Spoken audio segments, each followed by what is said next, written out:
আবু সাইদ বুক পাইতে দিয়ে দেশ স্বাধীন করে দিয়ে গেছে না। তা আবু সাইদ যদি মৃত্যুর ভয় না পায়, আমার বাপ একজন সেনা প্রধান ছিল, আমি মৃত্যুর ভয় কেন পাবো? আর মৃত্যুর ভয় করে কোনোদিন দেশ চালানো যায় না, নেতা হওয়া যায়। তারেক রহমান আজ 18 বছর লন্ডনে, ভালো কথা, যে কোনো পরিস্থিতিতে গিয়েছিল, ফখরুদ্দিন সরকারের মেরে ধরে পাঠাই দিয়েছে এটা চুক্তি করে। এখন প্রশ্ন হলো, আওয়ামী লীগ তো নাই, সে তো আরো 11 মাস আগে চলে গেছে। বেলা 3টার সময় প্লেনে উঠছে দিল্লির উদ্দেশ্যে। তারেক রহমান তো লাইভ দেখতেছে। তা শেখ হাসিনা, শেখ পরিবার মুক্ত বাংলাদেশে, জিয়া পরিবার মুক্ত, তাদের কোনো সমস্যা নাই। বেলা 3টায় হাসিনা গেছে, বেলা 4টার সময় তার প্লেনে ওঠার কথা লন্ডন হিথ্রো বিমানবন্দর থেকে, যে আমি এখনই বাংলাদেশে চলে যাব। 6 তারিখ সকালে তার ঢাকায় থাকার কথা। সেই লোক আজও আসে না কেন রে ভাই?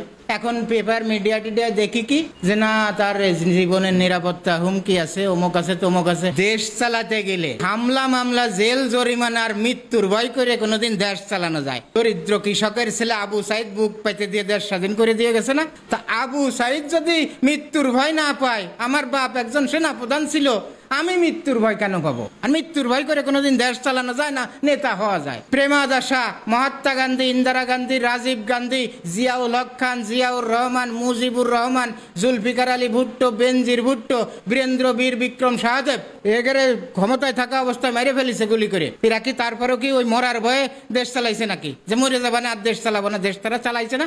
তারপরে যারা অতীতে চালাইছে, বর্তমানেও যারা চালাচ্ছে সারা বিশ্বে, তারা কি মরার চিন্তা করে দেশ চালাচ্ছে না ভয় করে দেশ চালাচ্ছে? মরার চিন্তা করলে আর জেল খাটার চিন্তা করলে কোনোদিন দেশ চালানো যায় না, নেতা হওয়া যায়? আমার এই প্রশ্ন ভাই, এবং আমি আশা করি বাংলাদেশের সব মানুষেরই একই প্রশ্ন। ভাই তুমি দেশে আসো না। খালেদা জিয়া তার মা জেলে ঢুকে গেছে, মা 2.5 বছর 3 বছর জেল খাটতেছে। আমি জেল খাটবো, আমার নিজের জীবন কুরবানি দেবো, আমি দেশে যে মারে বাঁচানোর চেষ্টা করব। মা জেলে আছে, আমিও জেলে যাব, তারপরে আমি লড়াই করবো।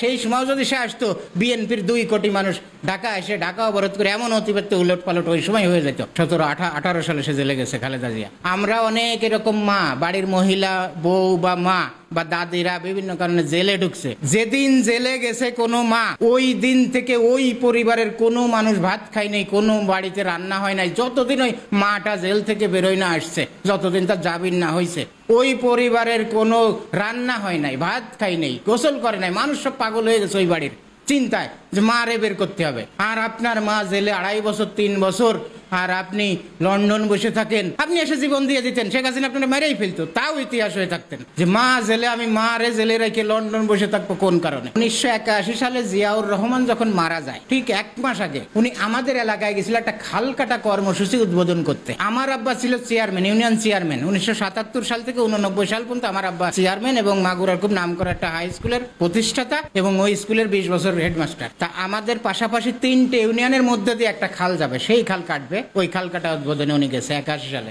যে ইউনিয়নের নামছে, ওই ইউনিয়ন থেকে 4 কিলোমিটার হলো আমাদের ইউনিয়ন। তো ওই ইউনিয়নে হেলিকপ্টারে নামে উনি হাইটে চলে আসছে 4 কিলোমিটার, হাইটে এসে আমাদের ইউনিয়নে আসছে। তা ওখানে একটা সমাবেশ মতো হবে, তো এই টেবিলে চেয়ার পাতা, ছোটখাটো একটা মঞ্চ। উনি খুব জমজমক পছন্দ করতো না। তো আমার আব্বা যেহেতু ওই ইউনিয়নের চেয়ারম্যান, ওনার পাশের চেয়ারে আমার আব্বাই বসছে, প্রেসিডেন্টের পাশের চেয়ারে। তো উনি ওই জায়গায় ওই অবস্থায় ডাব খাওয়ার ইচ্ছা পোষণ করেছে। আমার আব্বা পাশের থেকে একটা গাছ থেকে লোক দিয়ে ডাব পাড়াইছে। আমার আব্বাই হাতের উপর রেখে, ধারালো একটা দা দিয়ে হাতের উপর রেখে ডাব কাটে দিয়েছে। কাটে ওনারে গিলাসে পানি দেবে। একজন রাষ্ট্রপতি ডাব খাবে, পানি খাবে, সেটা তো ডাক্তারে চেক করবে, অনেক কিছু মেডিকেল অফিসাররা আছে, তারা চেক করে তাই খাওয়াবে যদি কোনো সমস্যা হয়। তো ওনার সামনে কাটে দিয়েছে, ও তারপরে ওনারে গিলাসে পানি খাইতে দিতে চাইছে। বলছেন না, আমি ডাব মুখে নিয়ে খাবো। তো উনি ডাব, আমার আব্বার হাতের থেকে ডাবটা, কাটা ডাব মুখে নিয়ে উনি সেই ডাব খাইছে সবার সামনে।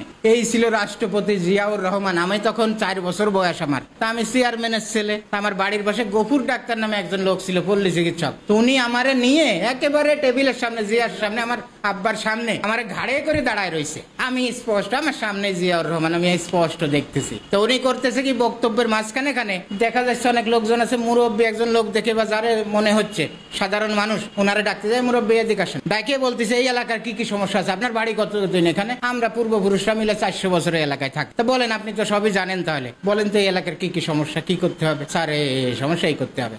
ওকে, এগুলো করে দাও, মন্ত্রী টন্ত্রী যারা আছে এগুলো করে দেবা। আবার বক্তব্য দেওয়ার খানিক পরে আরেকজনকে ডাকতেছে, এই আপনি আসেন, কি সমস্যা আছে বলেন তো আপনি, এই সমস্যা, এগুলো সমাধান করে দিও। তা এই ছিল জিয়াউর রহমান। জিয়াউর রহমানের আমল ছিল দেশের স্বর্ণ যুগ। তারপরে ভালো চালাইছে এরশাদ, তার চাই ছাড়া আর কেউ দেশ চালাতে পারে নাই। এই দেশটা 2 জন সেনা প্রধান, সেনা শাসকেই দেশ ভালো চালাইছে। আইনের শাসন ছিল তখন, দেশ ভালো চলিছে। এই ছিল জিয়াউর রহমান।